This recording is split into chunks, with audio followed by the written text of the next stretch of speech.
Le silence ne s'est pas installé tout de suite dans la salle à manger quand mon fils a tendu la main vers le petit sablé. Le silence est tombé une demi-seconde plus tard, juste après que ma mère lui a tapé la main d'un geste sec avant de sourire comme si elle venait de faire quelque chose de brillant. Puis elle a dit, de cette voix chantante et hypocrite qu'elle utilisait toujours pour faire passer sa cruauté pour de la coquetterie, que ces biscuits étaient réservés aux petits-enfants sages, et pas pour lui. Quelques cousins ont ri. Pas tout le monde, juste assez pour rendre la situation insupportable. Je m'appelle Chloé. J'ai 33 ans, et c'est à cet instant précis que j'ai arrêté de me dire que ma famille était simplement difficile pour admettre qu'elle était brisée.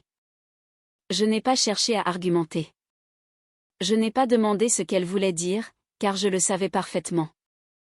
Mon fils, Léo, fixait la table, sa petite main repliée sur ses genoux comme s'il avait commis un crime en voulant un simple gâteau de Noël chez sa grand-mère.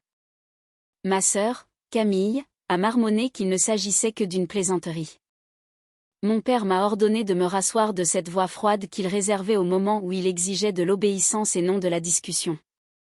Au lieu de cela, je me suis levée.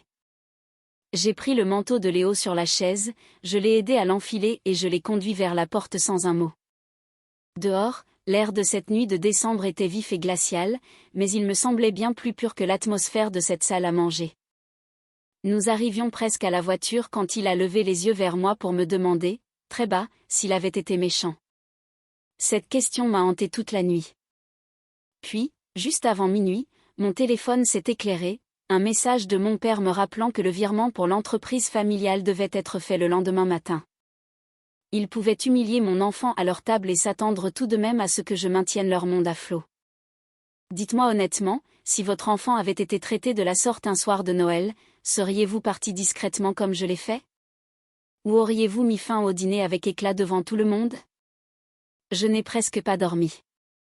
Chaque fois que je fermais les yeux, je voyais Léo retirer sa main de cette assiette comme s'il avait touché quelque chose qu'il ne méritait pas. Au matin, j'étais debout avant l'aube, dans ma cuisine, fixant la machine à café pendant que la maison restait parfaitement silencieuse autour de moi. Pour la première fois depuis des années, je ne réfléchissais pas à la manière d'arrondir les angles. Je ne répétais pas l'excuse que l'on attendait de moi pour avoir embarrassé ma mère en refusant qu'elle embarrasse mon fils. Je pensais à ce que Léo m'avait demandé dans l'allée et à la rapidité avec laquelle cette question lui était venue. Pas « Pourquoi mamie a dit ça ?» ni « Pourquoi tout le monde a ri ?» Juste une petite question terrible, est-ce que j'ai été méchant ? Les enfants ne demandent pas cela à moins que quelqu'un ne leur ait déjà appris que l'amour peut être hiérarchisé. Quand il a débarqué dans la cuisine dans son pyjama dinosaure, les cheveux en bataille, il m'a regardé comme s'il vérifiait la météo émotionnelle de la pièce. J'ai souri avant qu'il ne s'inquiète, je l'ai installé sur un tabouret et je lui ai préparé ses tartines à la confiture exactement comme il les aime, coupées en petits carrés. Il m'a regardé étaler le beurre et a fini par demander si nous retournions là-bas plus tard. Je lui ai dit que non, pas aujourd'hui, et peut-être pas avant longtemps. Il a hoché la tête comme si cette réponse était plus logique pour lui qu'elle ne le serait jamais pour les adultes de ma famille. Après l'avoir déposé au centre de loisirs, le silence dans la maison est devenu pesant. C'est là que j'ai enfin regardé mon téléphone. Appels manqués, messages vocaux, textos s'empilaient si vite qu'ils semblaient irréels. Ma mère avait envoyé 3 messages avant 7 heures du matin, affirmant que j'avais gâché Noël et que je l'avais humilié devant tout le monde. Camille disait que je surréagissais et que je transformais un enfant en victime pour une blague inoffensive. Mon père, lui, ne mentionnait pas du tout mon fils. Ces messages ne concernaient que le paiement. Il me rappelait la date, le compte à débiter et l'heure à laquelle le transfert devait être validé pour que l'entreprise ne soit pas décrédibilisée dès la reprise après les fêtes. En lisant cela, j'ai senti quelque chose devenir glacial en moi.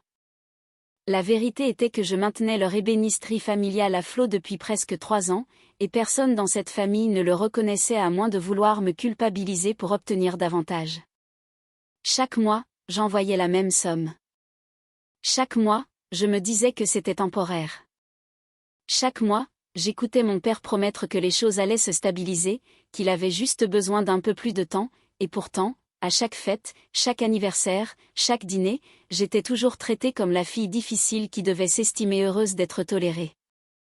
J'ai regardé autour de moi, les miettes du petit déjeuner de mon fils, cette vie ordinaire que j'avais bâtie sans leur aide, et j'ai réalisé à quel point il était insensé qu'ils puissent blesser mon enfant un soir et attendre mon argent le lendemain matin comme si de rien n'était.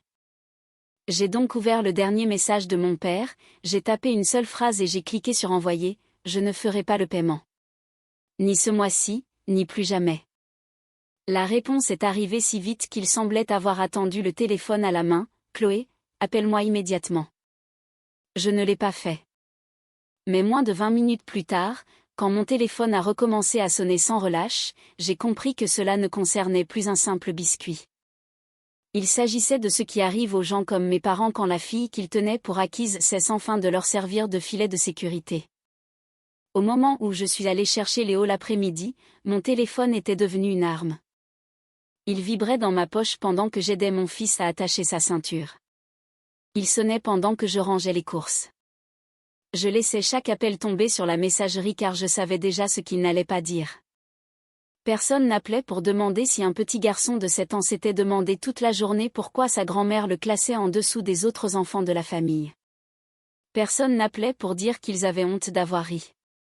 Personne n'appelait pour me dire que j'avais eu raison de partir. Ils appelaient parce que l'argent était soudainement devenu plus bruyant que la tradition. Quand je me suis enfin posée après le dîner pour écouter les messages, je n'ai pas été déçue, j'ai été confirmée dans mon choix. Ma mère semblait essoufflée et blessée dans le premier message, comme si elle jouait dans une tragédie que personne d'autre ne comprenait.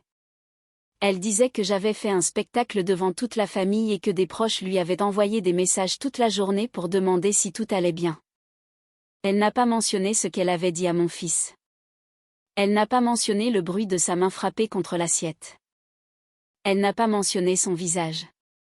Le message de mon père est venu ensuite, et il était pire d'une manière totalement différente. Il semblait irrité, pas blessé.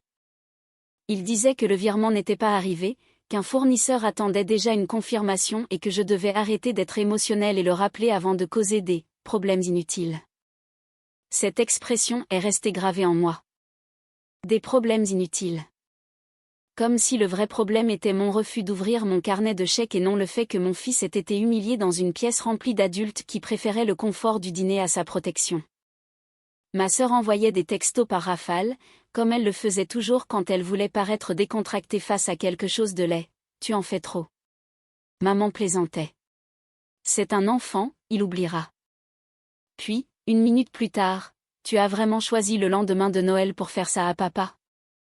C'est ce message que j'ai fixé le plus longtemps, car c'était là le cœur de la logique sur laquelle ma famille s'était construite, tout acte cruel de leur part était minimisé, transformé en plaisanterie ou en malentendu, tandis que toute réaction de ma part devenait dramatique, égoïste ou destructrice.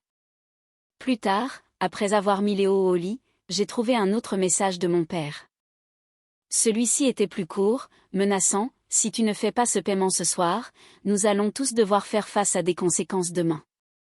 Je pouvais presque entendre le ton de sa voix, plat et autoritaire, comme si j'avais encore 15 ans et que j'avais enfreint un couvre-feu, au lieu d'être une femme adulte qui portait son entreprise sur ses épaules depuis 3 ans.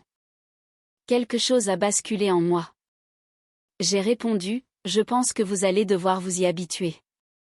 Les 3 petits points de saisie sont apparus, ont disparu, puis sont revenus. Avant qu'il ne puisse envoyer sa colère, un appel est arrivé. C'était Camille. J'ai failli ne pas répondre, puis je me suis souvenu de son regard au dîner, et j'ai décroché. Elle n'a pas dit bonjour. Elle a commencé par « Chloé, s'il te plaît, écoute-moi avant de raccrocher ». Sa voix tremblait tellement que je me suis assise sans m'en rendre compte. Elle a alors lâché la phrase que je n'attendais pas, « Tu dois savoir que l'argent que tu envoyais n'est jamais allé là où papa te le disait ». Pendant 1 seconde, j'ai cru avoir mal entendu. Elle a répété, plus bas encore, comme si baisser la voix rendait la vérité moins atroce. Elle m'a expliqué que l'argent ne servait pas à payer les stocks ou les artisans comme mon père le prétendait. Camille, qui l'aidait pour les bilans de fin d'année, avait remarqué que les chiffres ne collaient pas. Ce n'était pas de la mauvaise gestion, c'était des trous béants. Mon argent servait à combler les dépenses personnelles de ma mère, des factures de salons de coiffure de luxe, des boutiques de créateurs, des week-ends en thalasso facturés comme des réunions de fournisseurs, et des cadeaux coûteux pour d'autres personnes? Pendant que mon père me jurait que l'entreprise avait juste besoin d'un mois de plus pour s'en sortir. Je suis restée silencieuse, le téléphone pressé contre l'oreille à m'en faire mal. Camille continuait, expliquant que papa savait tout et n'avait jamais rien arrêté. Il déplaçait l'argent pour couvrir maman parce qu'admettre la vérité aurait brisé l'image de perfection qu'il protégeait depuis des années. Chaque fois que je faisais un transfert, je leur offrais un mois de plus pour prétendre qu'ils étaient des adultes responsables alors qu'il ne s'agissait que d'une femme dépensant par vanité et d'un homme trop faible pour l'affronter. J'ai demandé à Camille pourquoi elle me le disait maintenant. Elle a eu un petit rire nerveux, parce qu'après hier soir, je ne pouvais plus écouter maman parler de respect et de petits-enfants sages tout en sachant qu'elle vit à tes crochets et qu'elle humilie ton fils par-dessus le marché. Cette phrase a tout clarifié. Ma mère aimait deux choses plus que l'honnêteté, le contrôle et le paraître. Elle avait besoin d'être la femme à la maison parfaite, à la table parfaite, avec les petits-enfants parfaitement rangés, et elle avait besoin de mon argent pour financer cette illusion. J'ai pensé à chaque voyage que j'avais annulé avec Léo, à chaque réparation différée dans ma propre maison pour aider la famille. La famille. Ce mot m'avait coûté des milliers d'euros et plus de dignité que je ne pouvais en mesurer. Le lendemain, mon père a insisté pour nous voir en personne. Ma mère s'est présentée à ma porte avant même que ce rendez-vous n'ait lieu. Elle était là, dans son manteau chic, avec une boîte de biscuits en métal sous le bras, comme si elle arrivait pour une scène de réconciliation qu'elle avait déjà écrite dans sa tête. Les mêmes biscuits. Elle a soulevé la boîte avec ce sourire qu'elle utilisait pour paraître généreuse. « Je les ai faits pour toi, tes préférés », a-t-elle dit doucement. Je ne l'ai pas invité à entrer. Je l'ai regardé et je me suis demandé comment on pouvait humilier un enfant un soir et revenir avec du sucre le lendemain matin, comme si la douleur pouvait être effacée avec du glaçage. Elle a essayé de regarder derrière moi dans la maison, mon petit-fils me manque. C'était tellement déplacé que j'ai failli rire. Je lui ai demandé si c'était lui qui lui manquait ou si c'était la possibilité de faire comme si rien ne s'était passé. Son visage s'est durci. « Chloé, ne fais pas ça sur le perron. Ton père est déjà sous pression. » C'était la seule chose vraie qu'elle ait dite. Pas de pardon, pas de remise en question, juste le rappel que le confort émotionnel des adultes devait primer sur tout le reste. Je lui ai demandé pourquoi elle avait dit ça à Léo. Elle a soupiré, « Les enfants doivent apprendre que tout ne leur est pas dû. Certaines choses se méritent. » J'ai compris à cet instant qu'il n'y aurait jamais d'excuses sincères. J'ai fermé la porte alors qu'elle parlait encore. Nous nous sommes retrouvés l'après-midi dans une brasserie sans âme au bord d'une route nationale. Je suis arrivée la première. Je voulais voir mon père et ma mère entrer ensemble, formant ce front uni qui croyait encore que la culpabilité me ferait céder. Ma mère s'est installée avec assurance, tandis que mon père semblait épuisé. J'ai tout de suite annoncé que je n'étais pas là pour débattre. Ma mère a commencé son habituel discours sur la loyauté et les sacrifices, sans jamais mentionner Léo. Mon père a alors parlé de trouver une solution pratique. J'ai sorti un dossier de mon sac. Camille m'avait imprimé les relevés, mes virements, les dépenses de la carte de l'entreprise, les notes de frais déguisés. J'ai fait glisser les papiers vers ma mère. Son visage a changé de couleur. « Je sais où est allé l'argent », ai-je dit.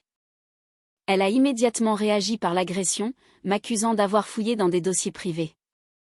Je lui ai répondu calmement, « Tu as perdu ton droit à la vie privée le jour où tu as financé ton train de vie avec mon argent tout en disant à mon fils qu'il ne valait pas autant que les autres. » J'ai annoncé que c'était fini.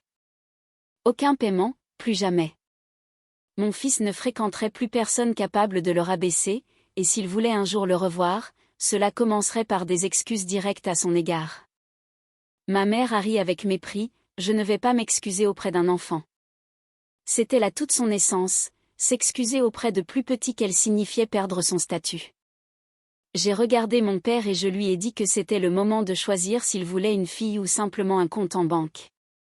Après un long silence, il a levé les yeux vers elle et a dit, « Tu lui dois des excuses. » Elle s'est offusquée, mais il a continué, « Tu n'as plus accès au compte de l'entreprise à partir d'aujourd'hui. » Elle s'est levée, a pris son sac et est parti en disant que s'il la laissait détruire la famille ainsi, il méritait ce qui allait suivre. Mon père n'a pas bougé. Il est resté assis, fixant sa tasse de café comme s'il voyait enfin les décombres de sa propre vie. Il a admis qu'il aurait dû l'arrêter il y a des années, pas seulement pour l'argent, mais pour sa façon de diriger la famille par l'humiliation. Au cours des semaines suivantes, les conséquences sont tombées. Mon père a dû vendre une partie de ses stocks et fermer une partie de son atelier. Ma mère s'est installée dans un petit appartement en ville, criant à la trahison auprès de tous ceux qui voulaient l'entendre. Mon père, lui, a commencé à faire des efforts. Il appelait pour parler à Léo, de manière maladroite mais sincère.